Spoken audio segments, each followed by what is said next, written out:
Hey there, and welcome to the A.D.K Rock and Metal channel. I, of course, am Dave, and with me today is my usual partners in crime, Kirk and Andy. And joining us for today's interview is Aaron Stainthorpe from the wonderful My Dying Bride.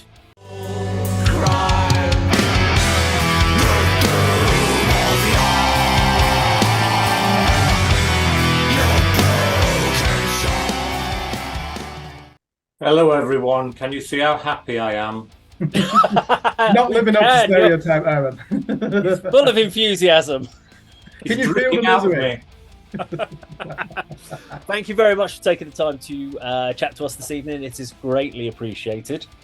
Cool, no problem at all. I'll just turn the volume off on my phone so we don't get any rude interruptions. I think we spoke about it. We did one of these, didn't we, a long time ago now? And we tried to reschedule, and life got in the way. But finally, we're making it happen. It is. It's been about a year. I think we started the approach some point last year when, in fact, we did a series called How to Meet Your Idols. And one of our idols, this whole challenge, we set a challenge of each of us had 5 idols that we really wanted to do an interview for. And one of the idols was yourself, for our host, Andy. Hello. So you are one of the idols, and we're so happy a year later that we finally get around to actually doing this interview. You're embarrassing me now, Dave. Come on. We're going to make you go very red. Right, okay.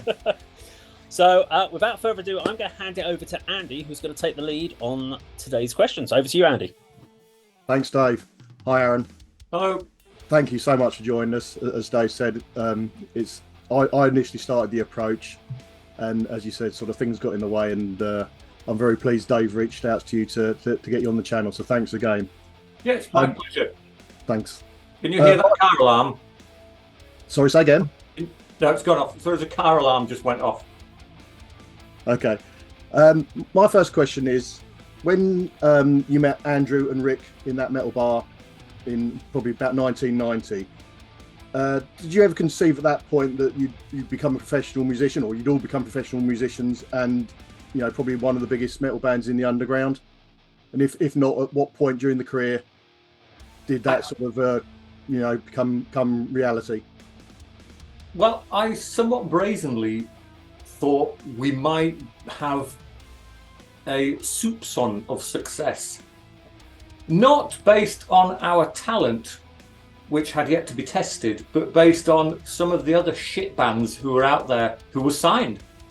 And so I knew, right, when after the first couple of rehearsals, we all sort of had this knowing look, okay, this is quite interesting. We work very well together. We've got some interesting ideas. Because, of course, we were never just 100% doom band. Some of Calvin's favourite bands, I can't remember, Slayer is obviously up there. But Calvin was very much death metal, and Andrew was as well to some degree, but I loved all the doom stuff. So we somehow managed to mash the genres together, which is risky because you could lose all your doom fans because it's too death metal, and you can lose all the death metal fans because it's too doomy. But I think we got the balance right, and we did the one demo tape, which Peaceville Records, well, in fact, a few record labels latched onto. We did the 7-inch single for Listenable Records, which is amazing. Listenable is still going. In fact, I was chatting with Lauren Merle fairly recently, and it's nice to know that our 7-inch single, God Is Alone, is their very first catalogue number. So it's 001, which is quite a nice thing to have. And Peaceville were there while we recorded that, and they liked the way we worked. They could see there was potential in My Dying Bride.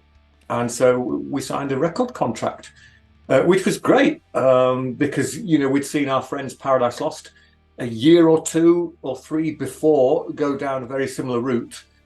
And we thought, brilliant, we could be going places here. And we were right. I never expected us to sort of, I don't know if, how do you measure fame? It's like, in England, we do very, very little. So I can, I can pick my daughter up from school without anybody knowing who I am. If I was to try that in Germany, it might be a different kettle of fish. So I'm not sure how fame is measured, but I'd like to think, considering we've never had a manager, we've done all right. Yeah, Aaron. I think that leads on to, so I was going to say that leads us nice on your next question, Kirk, doesn't it? Yeah, exactly. Do you remember, Aaron, a couple of years ago we did? I went through for Screen Blast Repeat the My Dying Bride discography, and you kindly give your opinion on each album as well. Yeah. And yeah, just before I ask my question, we were both agreed Towards the Sinister, that 1990 demo. It's probably become the most famous demo of the 90s now in underground metal. It's an absolute classic, that, isn't it? But getting on what you were saying there about the difference between the UK and Germany, clearly there was a point, wasn't there, and Peaceful were pushing you in the 90s. At what point did you think My Dying Bride might actually break into the charts in the UK? Because you must have come close in the mid-90s. Not in the UK charts, but certainly in the German charts. I think Europeans are more broad-minded. The British public are pretty much force-fed what the major record labels give to the radio stations. Certainly 30 years ago. It's changed a bit now. But on the continent, anybody can broadcast their record collection, providing they fill in the correct paperwork and hand it into the government, which meant kids who loved your music were playing it over the radio waves, not pirate radio. It's because I remember doing a press trip and we had a list of radio stations we were visiting. Half of them were people's flats, and we just thought this is insane, but also brilliant, because it means more people are going to hear our music because of these individuals. Because, you know, when you say studio, obviously with the BBC, there's 10,000 people in one studio. With a guy in his flat, it's him.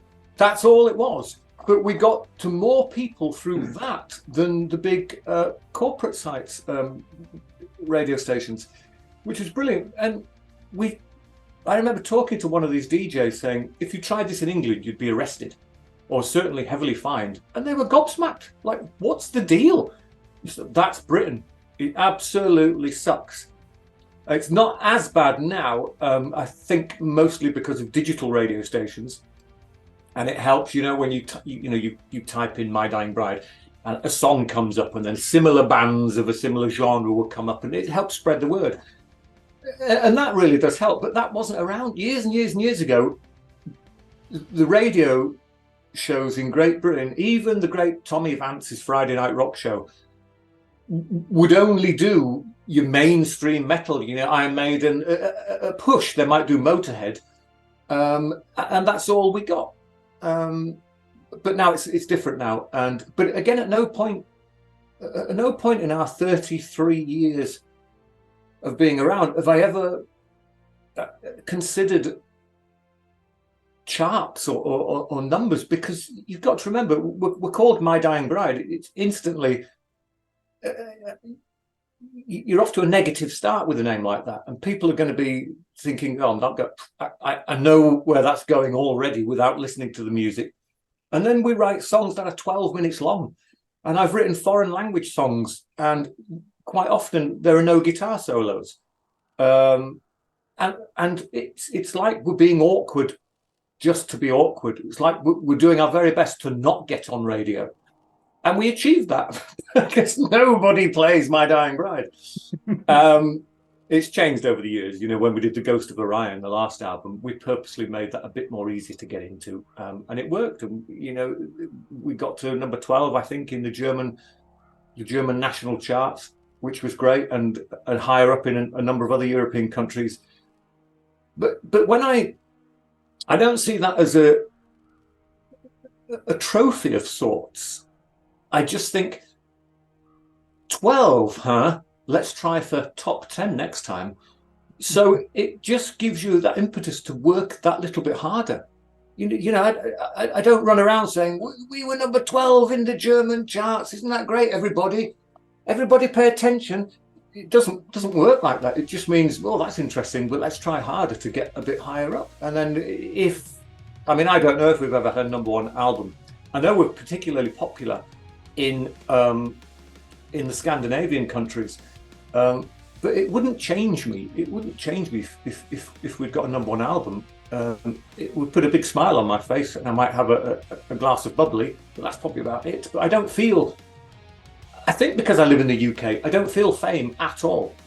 I was just about to say, I can go for a few drinks in Halifax without anyone noticing me. I did get recognised last Saturday, but it's a rare thing. And so because of that, I don't feel fame. You know, I can walk down the streets. You know, I went to Tesco today to do some shopping. No one knows who I am, and I quite like that. So the fame isn't there until you go to a festival in a country where you're very popular. The last gig we did was in Poland, and we had a signing session for half an hour, and it lasted an hour and a half because the queue was a mile long. And it's, again, I don't think, oh, this is rock and roll. You know, we've made it now. You know, we're big in this country. It's just, I just get a warm feeling that people appreciate My Dying Bride. But it doesn't change me. You know, I've never wandered around a festival, you know, with my leather pants on, my Jack Daniels, and my sunglasses perched upon my head, swaggering. You know, I've never done anything like that. I'm just not rock and roll, you know. And when I'm on stage, I barely interact with the audience, not through some sort of, you know, ivory tower bullshit, but because I'm petrified of being on stage, and I'm sort of in my own cocoon. And if I interact too much with the audience, it will break the concentration, and I'll lose my way, I think. But I do, you know, I quite like it when you see some bands who, you know, they say, okay, all the girls shout, yeah, all the guys shout, woo, and I can't picture myself ever doing anything even remotely like that. You know, I say good evening, I might introduce one or two songs, and then I say thank you very much, good night, and that's as far as it goes. So I don't sense fame, I don't feel fame, I don't act famous. To me, it's more of a kind of a warm feeling of appreciation.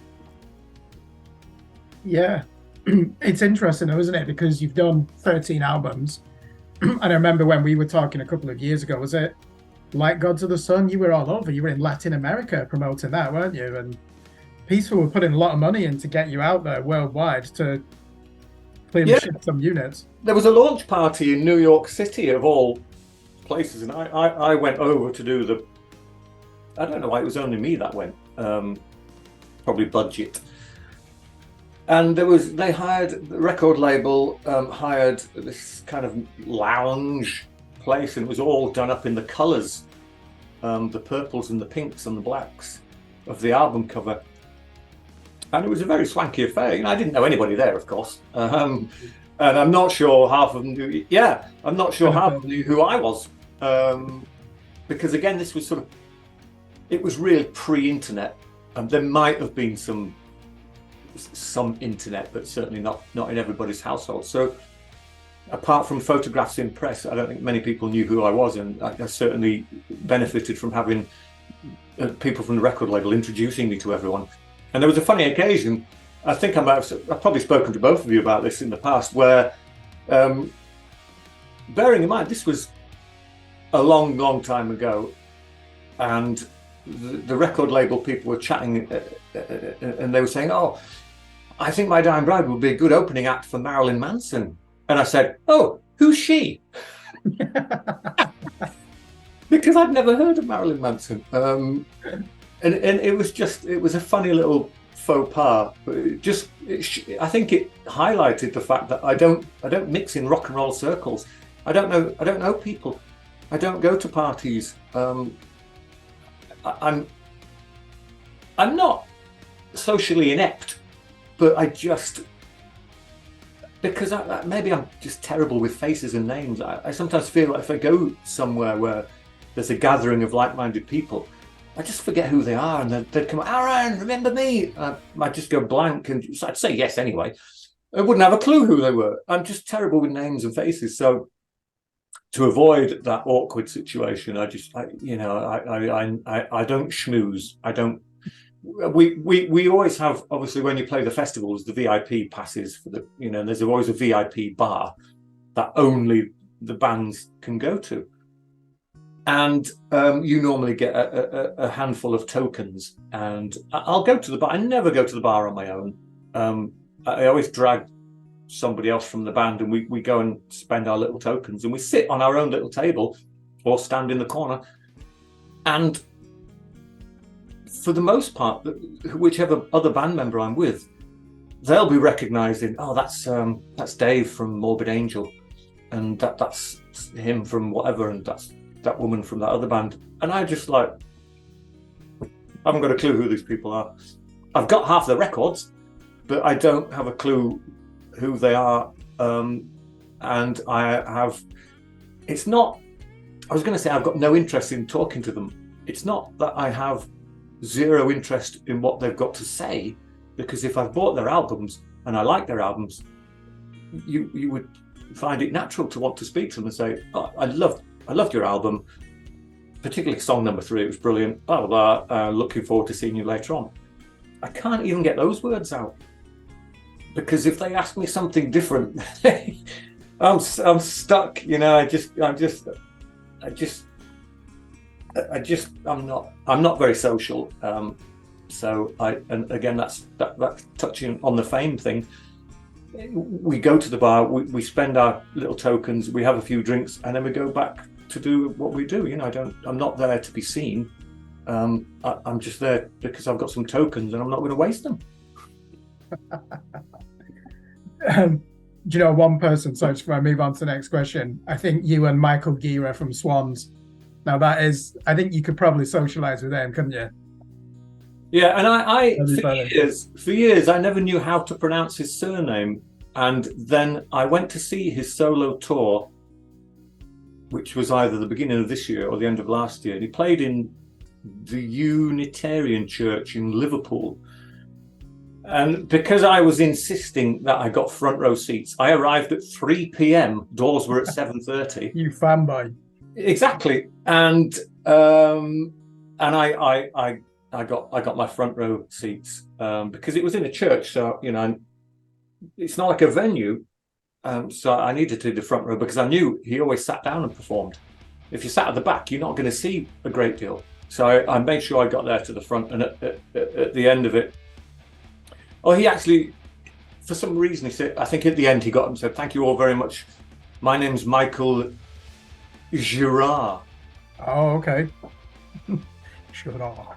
Yeah, and no, sorry, giraffe, because I thought, well, I'll remember that in future because it's like giraffe. So it's giraffe. He pronounces it giraffe, so I do that. And then I was lucky enough at the end to get a fanboy, got my poster signed, and told him how wonderful he was, and I went on my merry way. Well, we'll use Swans to lead into my next question, because Swans have basically pioneered multiple genres: industrial, post-rock, post-metal, My Dying Bride, gothic metal, and then a bit of a mischievous question for the second one, which I think's only really evolved over the last 10 years. Is death doom a real genre of metal music? Well, I think it is, because if you were to type genres of metal into Google, there's weirder branches than death doom, I can assure you. It is an unusual genre because you are smashing two genres together, and that grates, I think, with some people, because I don't know, you sometimes think, well, people like one thing or the other, but actually no, they don't. People are a bit more broad-minded than that. They will accept different things going on from the same band. It's much more acceptable than it was back in the day. And as I mentioned, I think we've got the balance just about right, because we play in Inferno Fest in Norway, which is for extreme bands. We've done the Gothic festivals in Germany, the metal festivals, and a couple of sort of indie festivals. So we kind of spread ourselves over quite a good area, which is nice. It's nice that we're accepted in several different places. And I think if we were just one extreme, then you would only play those extreme festivals.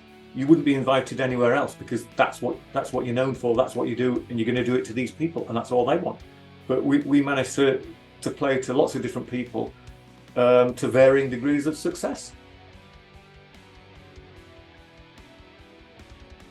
Okay, Aaron, my next question centers around the 34.788% complete album. Yeah. Which I think I remember reading. Is that a measurement of the planet's existence and how long we've got left before it ultimately destroys? Something along those lines? So, yeah, it's obviously it's moved on a bit since then, but I can't work it out. I mean, on a magazine cover mount, the German titled song, I'm not going to have an attempt at the pronunciation that was featured. Yeah, Überlebende. That's the one. And I thought, well, yes, this is what we've come to expect. I'm liking this a lot. But as the fans know, it's very different from your catalogue of albums. I wanted to ask, who was the sort of driving force in the band, who sort of took the band in that direction, and what are your thoughts on that particular album now? I think it was ahead of its time for sure, because there's a lot of people now who they might not consider it a classic, but they love it. But when it first came out, because it seemed so different, a lot of people simply chose not to buy it, despite favourable reviews in the press, which is their loss. We wouldn't have released the album if we weren't confident of the material that was on it. And I think Calvin will have led most of that songwriting. But again, Andrew wouldn't be led astray. If Andrew didn't want to, if he thought it was the wrong thing to do, he wouldn't have got involved. And I honestly believe that if we'd have done a more gothic cover and perhaps didn't include Heroin Chic and one or two other songs, it would be fairly standard My Dying Bride fare. So it wasn't as standout as a lot of people made it out to be. There were a couple of sticky out moments that raised eyebrows, but a lot of it is good old-fashioned My Dying Bride. But some people were put off by that initial front cover, and because songs like Heroin Chic, the press spoke a lot more about those songs because they were much more abstract. And so people, when they read the press, they're thinking, right, the cover's a bit weird, the title is very weird, and there's a song with drum beats and almost like rapping. It wasn't rapping, but... And they will immediately have thought, right, My Dying Bride have lost the plot. I'll just buy something different, buy a different band. And we hadn't lost the plot, we just wanted to try something different. Because if you historically, if you go back and look at all of our EPs, the B-side of every EP has experimental music on it. So we were already doing it, but we had the balls to do it for a whole album rather than the B-sides of EPs. So for us, it wasn't a big surprise. We'd been doing it for years. But to put it on your main release was brave or stupid, depending on your viewpoint. But as I say now, when people listen to it, they think, wow, it's a great album. They just didn't give it the chance at the time. So, and we couldn't tour that album because although Calvin instigated most of it, he then left when it was released. So we were without a guitar player, so we scrapped any plans of touring and we cracked straight on with The Light at the End of the World, which Andrew wrote nearly all of it himself. A bit of help from Lee Baines, one of our fellow local musicians. And we just moved on. Yeah, I mean, that's exactly my thoughts. You know, I like that initial track that I heard on the sort of cover mount CD, but it was sort of a long time later that I went back to it and thought, yeah, this is actually, as you say, in the main, sort of classic standard My Dying Bride, apart from the one or two more experimental tracks. Yeah, you're right. And that you mentioned Light at the End of the World. That's sort of the focus of my next question, which was the follow-up album. The title track, I remember reading that your original intentions from yourself lyrically was there were many more verses, you know, sort of fleshing out the story of the protagonist, the man who had the light at the end of the world. Yeah. How, if it had been recorded in its fullest form, how long would that song have been? How many verses have you got sort of lyrically? And has there been any chance or a chance in the future that we might hear the full director's cut of that song? Well, it was never a full song, but I wrote a lot of lyrics, and I don't think it even came into discussion that we would record all of the lyrics. And it takes me back to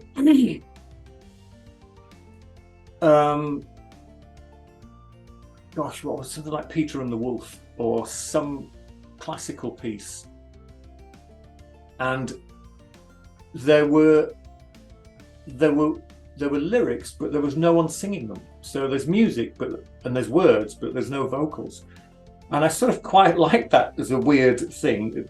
And I kind of thought, well, I've written this big story, but I don't have to sing all the words. I'll pick some key moments and I'll just sing them.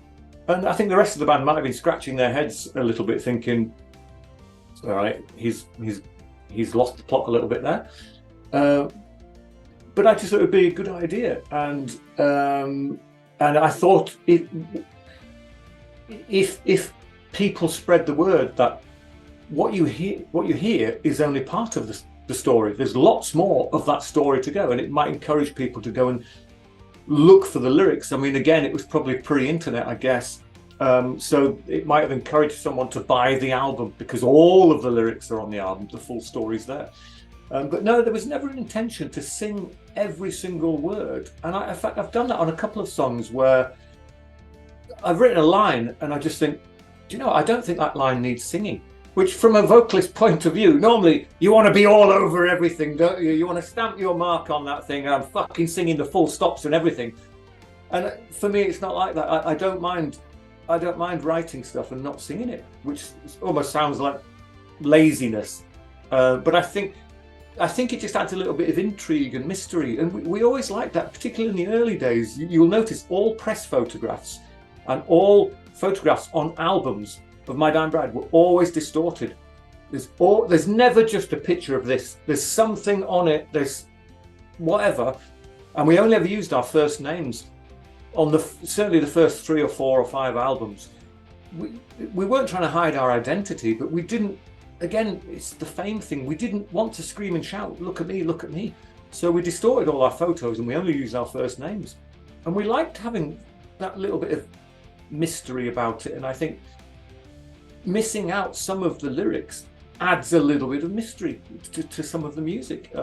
Some people might argue that that's ridiculous, but for me, that's what I do. I haven't done it for the last 2 or 3 albums. I don't think, but it might be something I do in the future. But yeah, that The Light at the End of the World, that is it. There was no more. And if I had chosen to go back, or if I'd chosen at the time to sing it all, yeah, the song would be half an hour long. But the Barchester Whitby was a half-hour long song as well. Yeah. So maybe we could have shortened that if I'd have skipped half the words. But so you know, sometimes you use all the words, sometimes you don't. It depends how I feel at the time.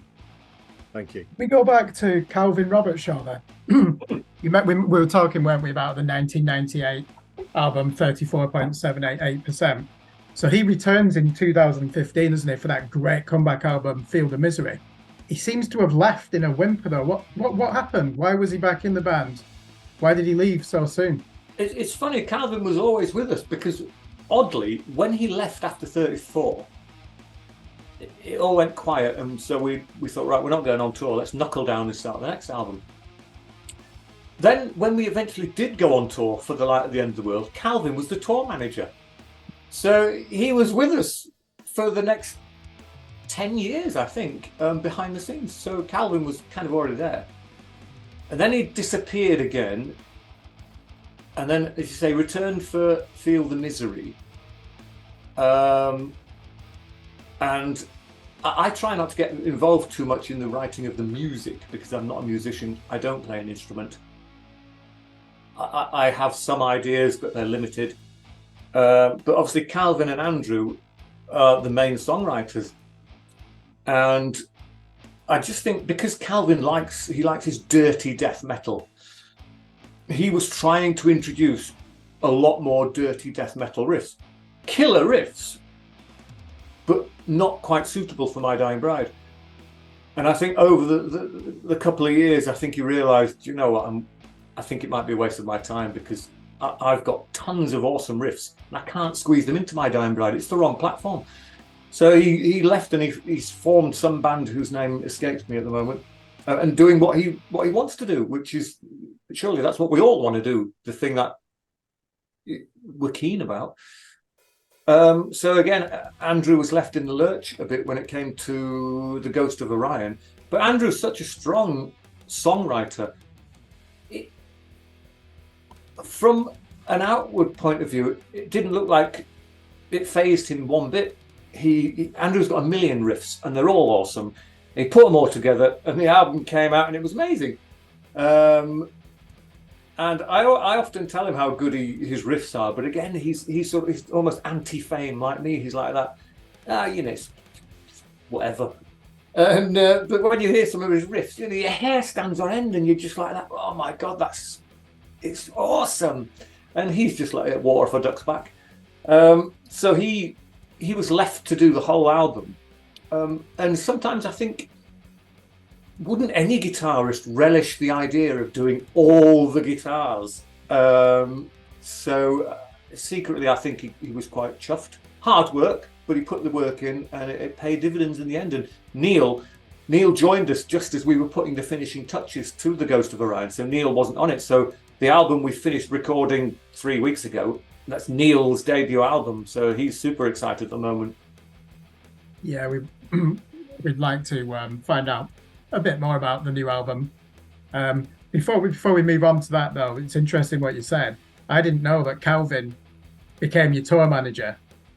And if you look at how the music industry's changed, I'll give you another example. What was the original drummer of Paradise Lost? Tuds, I think he was called, wasn't he? Yeah, I saw him a couple of weeks ago as well in Halifax. Well, when he left, it looked like a great career move. He got a job with MTV, didn't he? If I'm right in thinking. Clearly, is that even relevant now, MTV? So, how has the music industry changed in your eyes as a recording artist from 1991 or 92, the debut album, to where we are now? It's trickier now, and I think it's probably down to the internet, and love it or hate it, but Spotify and the like are here, and it looks like they're here to stay. I mean, they're interesting because platforms like that will allow you to discover more new music, but they famously pay peanuts. But more people get to hear your music, so it's like, all right. But because of the internet also, any bedroom artist can record anything they want and put it on one of the platforms. Whether anyone notices it is a different kettle of fish, but you've got a million bands out there now all over the internet, and then they're helped along by Bandcamp and things like that, which is, again, it's another great platform. Things we didn't have back in the day. But then back in the day, you made records and people went out and bought them. That was the only way you could do it. I mean, you could record a record on cassette for your friends. But it was different back then. And I like the fact that vinyl is still with us, more popular than ever, so the pundits say. Because I liked vinyl when I was a kid, and I liked all the different versions, all the special editions and all the crazy shit, the picture discs, remember the shaped discs? Yeah. You get a 7-inch single and it was all cut to weird. I collected all that crap. And we've seen the changes. We started before the internet, and we're now at a position where the internet's everywhere. But for me, we just knuckle down and write the music that we want people to hear, and we don't scream and shout about it all the time. I mean, if anybody watching this follows any members of My Dying Bride on Facebook or Instagram or whatever, I post something about once a month because I forget the platform's there, but also I don't want to spout endless drivel. I don't want to become someone who posts 10 things a day, all meaningless. I would rather post one thing every fortnight that had some quality or meant something, rather than people who photograph their food. I mean, fuck me sideways. I don't get it. But then I'm an older generation. People who photograph their food probably think, People who don't photograph their food are stupid. But for me, it's not the numbers, because a lot of people are on the platforms for the likes. They want big numbers. The more people like them, the more fulfilling it is, I suppose, for them. For me, I couldn't give a flying fuck who likes me or who doesn't like me. And I'm perfectly happy with that. So that's a different thing. But that's not really music business. The actual business side of things, really, when you're signing contracts and you're looking at stuff that's behind the scenes, digital has been added, new wording to contracts, but there's not a lot that's changed. And you sign contracts, you go to a studio, you record your album, and everyone has a good laugh, and it's delivered to the record label. You're fanning about with some artwork, and it all goes. In 6 months' time, it comes out as a record in the shops, and it's brilliant. That still happens. That's always happened. So for me, I haven't seen many changes, or if I have, they haven't affected me to such a great deal. But I don't know. I'm not sure how a young band would get on these days, because there's almost too much to do. But I guess the young bands are full of energy and they want to do too much, so let them have it. But I don't mind the changes that's happened in the last 30 years. Nothing's made me want to throw the towel in, put it that way. That's great to hear. I think that's what the My Dying Bride fans, me and Andy included, want to hear. Yeah. Clearly, you're going to continue writing music. I'm curious for your opinion on something. There's some disagreements on the A.D.K channel about this, and I come down quite negative on it. So I am actually just going to make an assumption here that you agree. You might not. Why do you think the British metal scene of the 1990s never took off? I think it might have something to do with that pirate radio business I mentioned earlier.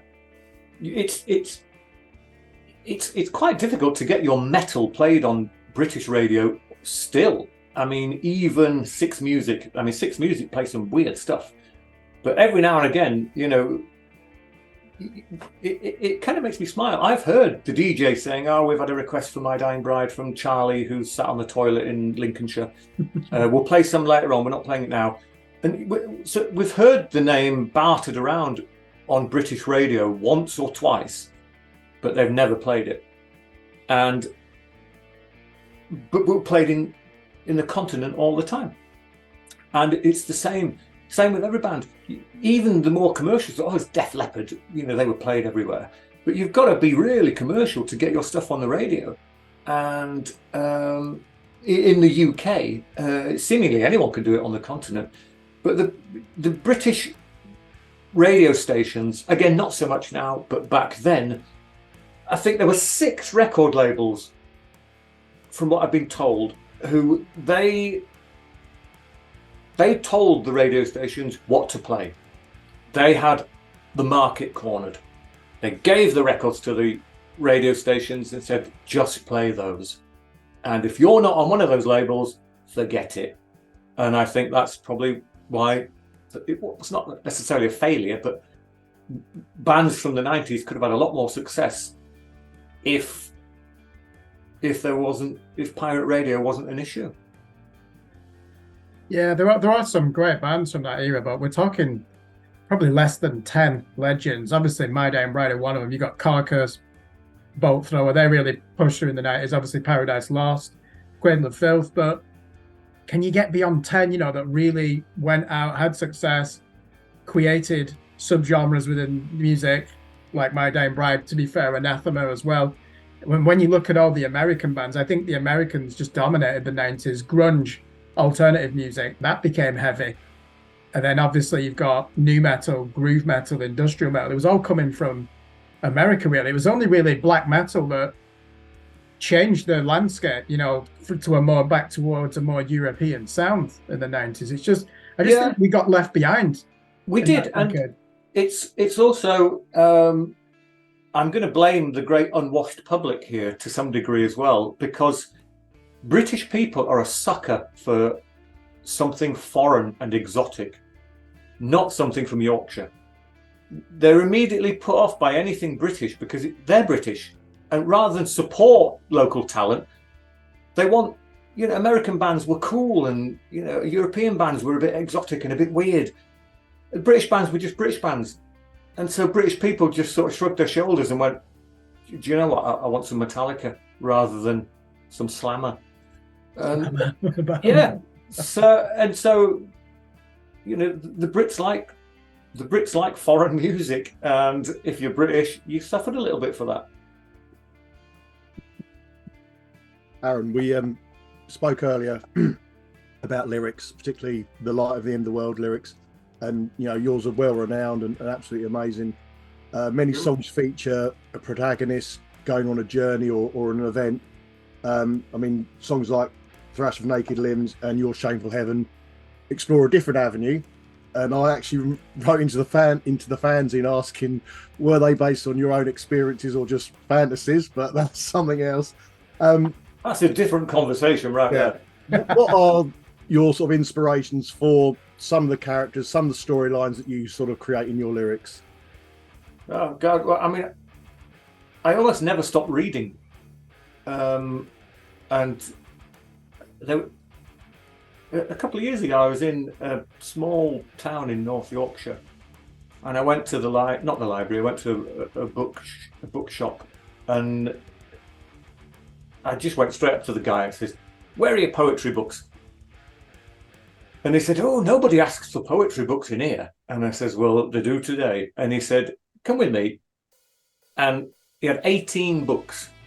He said, "You can have them all for £3." So I almost felt, I gave him a fiver. I said, "You can have a fiver." So I took 18 poetry books home with me that day. And I eat this stuff up. And sometimes you'll see something in there and you think that can be developed into a piece of music. I'm pretty sure, without obviously plagiarizing the stuff, but you get a little seed that's planted and you think, okay, I think I can work with this. And they're all gnarly old things as well, like this. I have hardly any actual proper books. These are all 1899 and not price year. And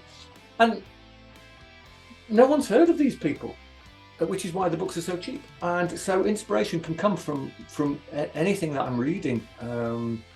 And I read, I was a big Terry Pratchett fan when Terry was around. Just reading his autobiography now, and his stuff was very comical. And My Dying Bride is obviously not a very funny band, so it's rare that something Terry Pratchett will have written will appear in any form within the lyrics of My Dying Bride. But all kinds of other things, and I'm big on the old. The romantic poets, your Lord Byrons and what have you, and I quite like writing in that old-fashioned style because it just gives. Because we're an English band, we've got great heritage here for writers, and I wanted to almost sell good quality English writing to the rest of the world. Which doesn't really need it because we've got Shakespeare, but I just wanted to add my little bit as well and say, look, this is what we can do. Heavy metal lyrics don't always have to be about blood and gore and murders and shit like that. They can be much more sensitive.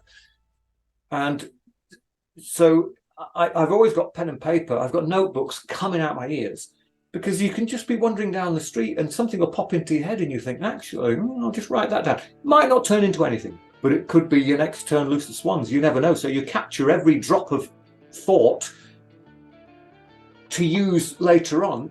And sometimes when I'm writing,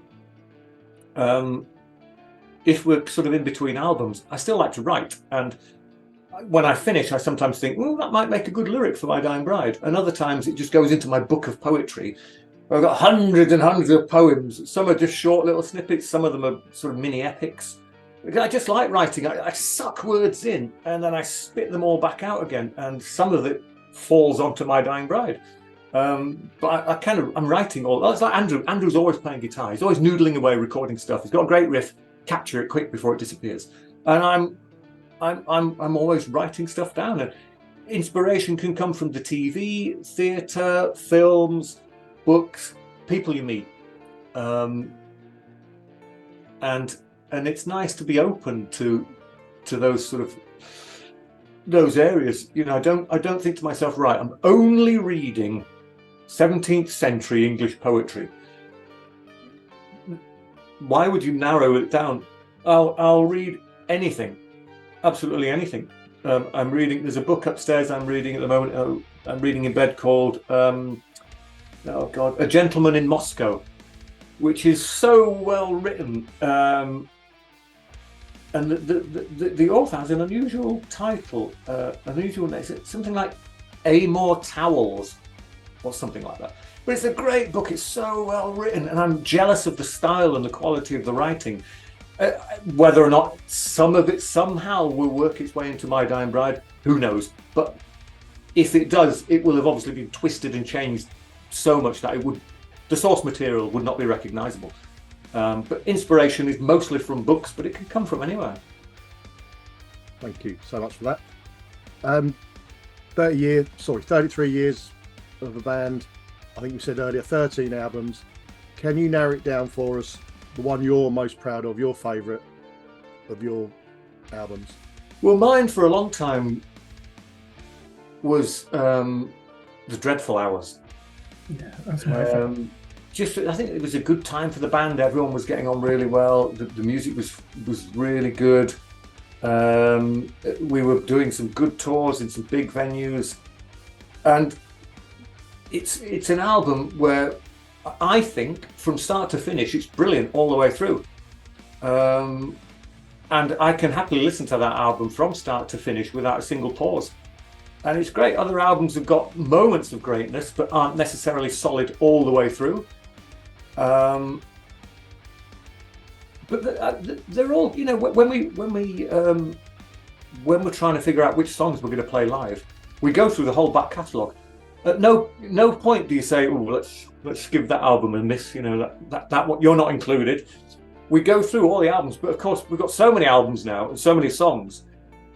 Picking them for playing live is difficult, man, because there's just, you pick up an album, you think, oh God, there's 3 belters we should do live. At least that next album, there's 2 on there. The next album's 4 on that, and that's the set list. You've still got 10 more.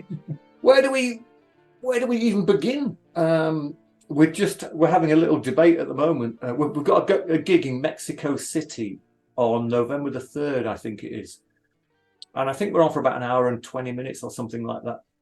And for us, that's like 10 songs, but it's difficult to, you know, where do we pick the 10 songs from?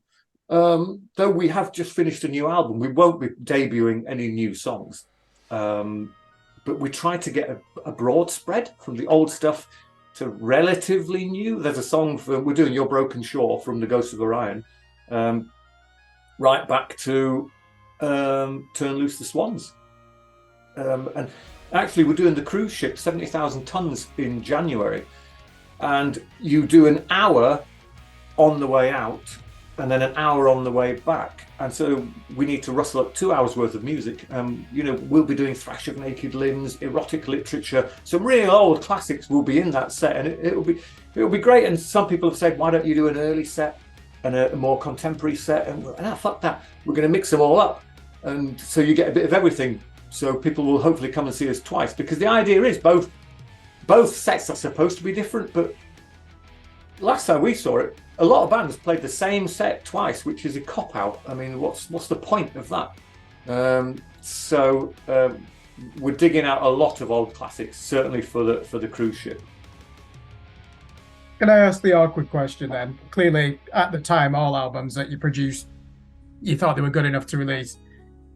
What, in your opinion, is the weakest album in the My Dying Bride discography? It's the first one, just because of the budget. It just rattles around a bit and sounds a bit tinny. It sounds a bit rushed. The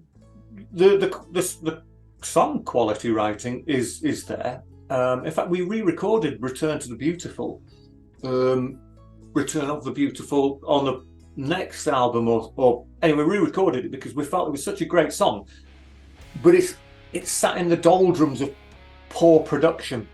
So let's re-record it with better production. So we sort of pulled one out from the first album, gave it a little bit more of an embellished sound.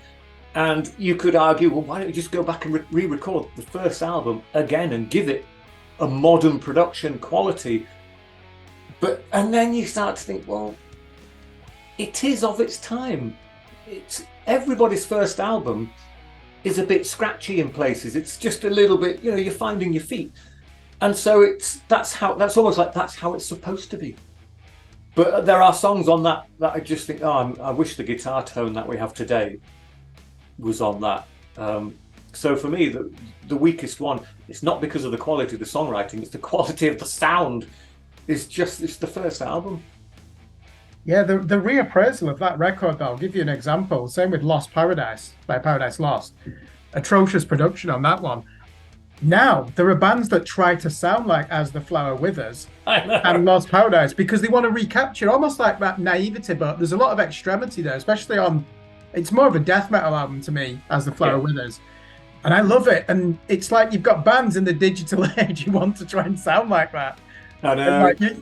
Like probably 10 years ago, certainly Lost Paradise was still seen as, it's crap, that album, they don't like it. Now, you could argue that invented Death Doom, that, and then As the Flower Withers, and they're the ones that you guys like. But with you, those songs are good. The budget worked against you, didn't it? Yeah, because we worked hard to make sure our debut album was special. We had no control over the budget, but we certainly had control over the songwriting. And we'd already released Symphonaire Infernus. The first EP came out before the album, so it wasn't brand new to us, but we knew we needed to make an impact. So I thought we'd made an impact. It's just a shame the budget wasn't really there. But we were just chuffed to get a new album out, for a debut album, because when you're in a band, unless you're in some of these extreme bands who oh man, we can't make a record, it's like selling out or something. Everybody wants to release an album, vinyl, CD, something. Digital seems to be, anyone can do digital, but to actually have physical is a dream. And so when we did our first album, to have it in the bag and then to have copies of it was just insane. It was brilliant. It was like, yay, look, Dad, listen to this. And he's like that, what the fuck is that shit? And but the songs were great. I happily listen to that album. I can get by the quality of the recording, because for me it's a bit of a nostalgic trip, because I remember us in the studio recording it. So when I listen to those songs, I'm almost visualizing who was sat where. I remember we brought two computers into the studio in the recreation room, put them together and played each other at Doom while we weren't recording. So it was just great fun. So when I listen to those early records, for me it's a nostalgic trip to happy times. I think it's you're just going to wrap it up with. Oh no, sorry. I do apologise. It's me. We talked about the new album, which, as you said, Aaron, you finished in September. Is there anything you can sort of reveal to the viewers now regarding sort of themes, titles, artwork, anything like that, or is it sort of too early days for you to? Well, everything's nailed, but I don't know if we've got a sort of self-embargo on it at the moment. I don't want to blurt everything out and then get an email from everyone tomorrow saying, you're not supposed to tell everybody the bloody title and all the rest of it. So it's all done and dusted. And I'm going to say it obviously sounds amazing. Mark Minert's produced it again, and I don't know how he gets the quality of the guitar sound he gets, but it's, as soon as you hear it, the tones are rich. And they're like dark honey pouring in your ears, which is uncomfortable, but it should be delicious. And the riffs are like that, they flow over you in this thick wave, and it's just like, oh my God, this is incredible. And you know the subject matters. There's always a bit of religion in there. There's a bit of slap and tickle, bit of Bluefoot Dads, and it's always there's just. I'd like to think there's enough breadth there to keep all My Dying Bride fans happy. There's a good amount of death metal vocals, clean vocals, long songs, short songs, funny little fiddly bits. No guest musicians this time. On the previous, we had Joe Quayle on cello and Lindy Fay on vocals. But it's just My Dying Bride this time round. And I believe it will be out at the end of March. I could be wrong. It's all down to vinyl. All the factories have got queues going down the street for every band's trying to get vinyl out. And the vinyl factories are working 24/7 to try and meet demand. So it's funny that your release date is based on vinyl. If you'd have heard that statement 10 years ago, you'd have been laughed out of the room. Yeah. But that's the case these days. Yeah, definitely. And don't forget cassettes. Not really making a comeback, but they're available now, and it's certainly for underground metal bands. So I just want to wrap up the interview with a bit of a light-hearted question. You did mention religion there. So this is a question that was fielded to Robert Smith of The Cure, and I think this applies to My Dying Bride.